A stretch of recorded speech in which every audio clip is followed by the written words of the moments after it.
clear. Go.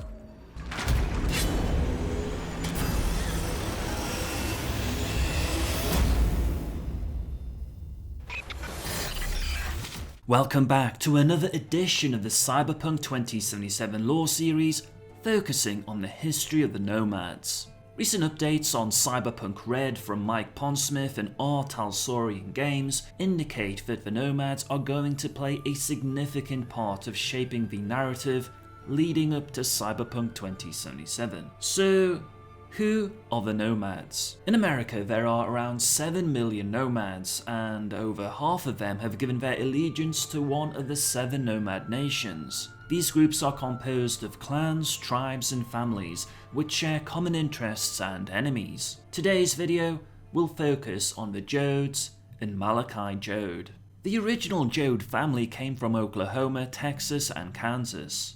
They were not driven out by economic crisis, but by ecological crisis. As the agricultural lands began to fail, the people who worked them began to die as well. In 1998, the great dust storms obviated the possibility of anyone farming for quite a while, and those that had the strength began heading west towards California, for no other reason than it seemed easier than going east through the more densely populated areas of collapsed America. Life was harsh during this period for the people who would become the Jodes.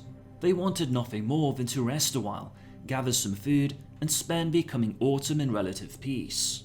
The locals, however, were not pleased with the influx of hungry strangers. One evening, a few hundred locals mounted a raid to scatter these new refugees. The farmers that made up the travelers were no different from those who were coming to kill them. They were private people who kept to themselves and wanted no trouble, but they were also prepared if trouble came. Most of these families had basic hunting or protective arms of some sort, and since each understood that other people in America were in as bad a shape as they were, most groups of families had posted sentries. When the attackers struck in the night, they did not have the easy victory they had hoped for. The poorly planned raid fell apart rapidly, and the evening degenerated into a series of disjointed firefights across the Colorado countryside. Nevertheless, surprise and concentration of firepower worked to the advantage of the raiders, and they withdrew without many casualties. This unwarranted attack enraged the travelers, for over 400 of their people were killed during the night. The next day, Malachi, a man of God, came up with the idea that each family should send a representative to the council.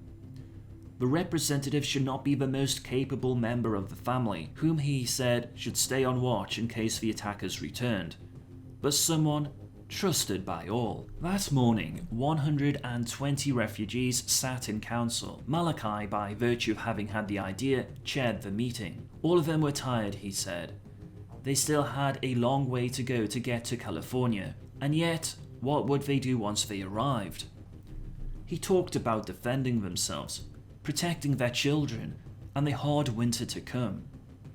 Malachi asked the representatives to speak candidly on the issues at hand.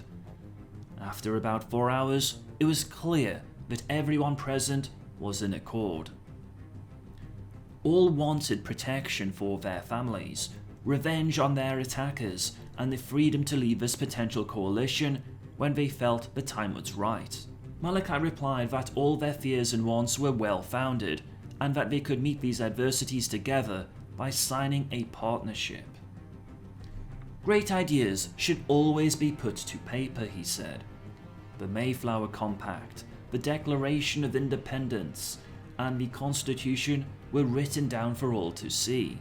No one is sure who wrote the original version of the compact. Its origin is fast becoming a matter of folklore and legend. The wording is generally attributed to Malachi Jode, but he denies it. The agreement they signed was simple, and was the basis and inspiration for the current Nomad Code. Protect your family first, then protect the clan. Steal nothing from the others in the clan. Hoard nothing that could benefit others in the clan. It was also decided that the able-bodied should go into town to repay the locals for their malicious attack. Despite Malachi's objections to revenge, they did not plot an overt slaughter, as had been attempted on them. Rather, they planned to steal from the town their livelihood, leaving them without the resources to live through the winter. Alas, it did not go that way. The town was a farming community of about 2,000. During the night, the Nomads crept in and ransacked all the farms, stores and homes they could reach. Several of the Nomads got out of hand and killed for spite or vengeance. Some raped, and some kidnapped young men or women, as was their taste. By morning, the Nomads had killed a third of the populace, kidnapped many others, and looted everything of value from the town. Malachi was furious. They realized that whatever law still existed would be looking for them soon, perhaps with the remnants of the National Guard. They did all they could considering the circumstances. They ran. A week later, the earthquake of '98 stripped Los Angeles of its status as a land of milk and honey. Initially this distressed the Nomads, but the more level-headed among them realized there might be work for them there. So they camped in a remote area and sent emissaries to speak with the authorities. They managed to obtain a highly lucrative deal for the Los Angeles rebuilding contract. The Jodes worked hard and prospered in LA. After that contract ended, they moved into the Northwest, tilling burnt-out forest into fields. Some stayed in California, working other construction jobs, and some joined their nomad brethren on the Transcon Maglev. The name Jode was not something that was adopted by the clan themselves. It was a reference to the Okies in the John Steinbeck 1939 classic, The Grapes of Wrath. First used in a CNN news blurb in early 1998, the term was a general reference to the dispossessed of the Dust Bowls of that year, but with the clan's high profile in the rebuilding of LA, the name soon became synonymous with that particular group of nomads.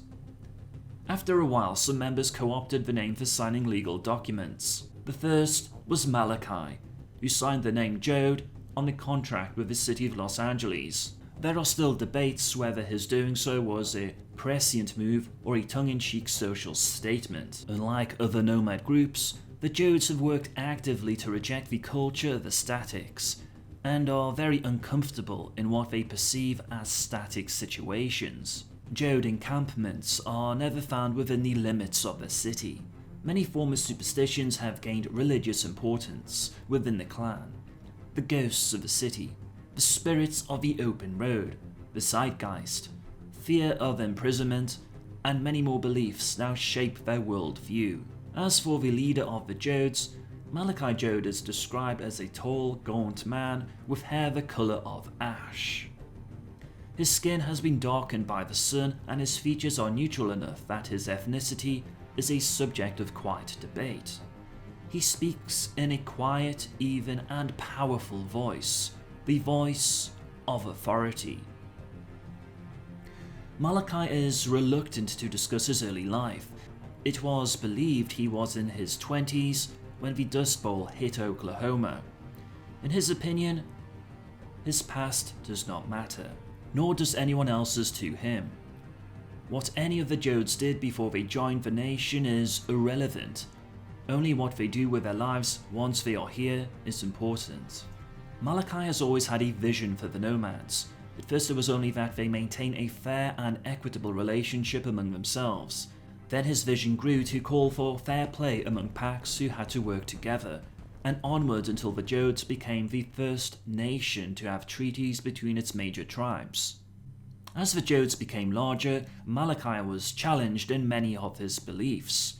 He was challenged for allowing the children of statics to participate in Jode education, for hiring gangs to keep them from vandalizing nomad projects, for accepting refugees from the Long Walk. Yet in every incident, time has vindicated his decision, which in turn caused many of his personal beliefs to be embraced by the Jodes as a whole. Nevertheless, Malachi has not rested on his laurels, and like Juan Aldecaldo, he would prefer to spare his nation the politicization of their future. Hey Chimber, I'm Kazuliski, and I hope you found this Cyberpunk 2077 discussion on Nomads to be informative. Are you interested in more Cyberpunk 2077 content? Then be sure to hit that subscribe button. If you have any questions or feedback, please let me know in the comment section. Thank you for chipping in. True to the promise made in 2013, it's still coming when it's ready.